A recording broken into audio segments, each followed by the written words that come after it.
Hello, हाय दोस्तों, नमस्ते, प्रणाम। मैं मनीषा यादव अपने यूट्यूब चैनल अवधि गीत 46 में आप सभी का स्वागत करती हूँ। आज एक अवसानी मैया गीत गाने जा रही हूँ। जैसा होगा कमेंट में ज़रूर बताना और साथ ही साथ लाइक सब्सक्राइब करते रहना दोस्तों। अपना प्यार दुलार आशीर्वाद बनाए रखना।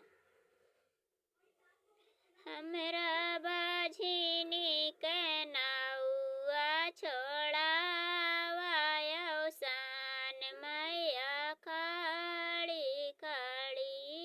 हमरा बाझिनी के नाउआ छोड़ावा अवसान मैया खड़ी खड़ी।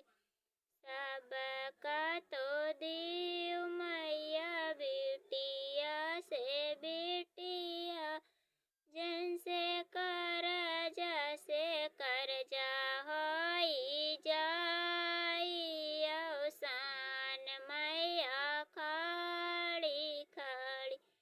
हमरा बाझिनी के नाउआ छोड़ावा अवसान मैया खड़ी खड़ी। हमरा बाझिनी के नाउआ छोड़ावा अवसान मैया खड़ी खड़ी।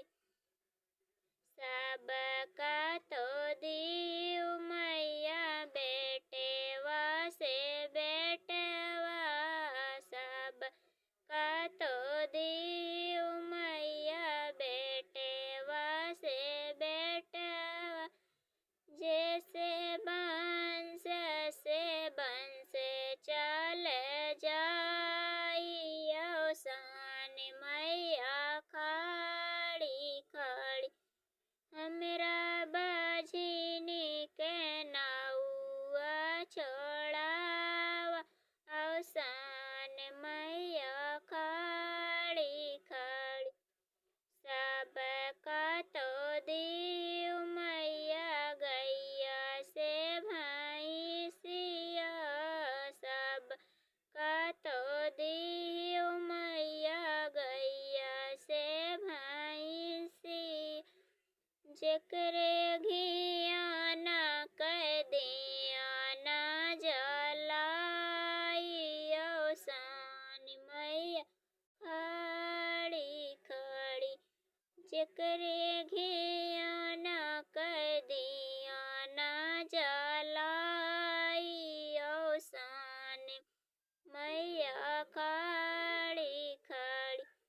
हमरा बाझिनी के नाउआ छोड़ावा अवसान मैया खड़ी खड़ी।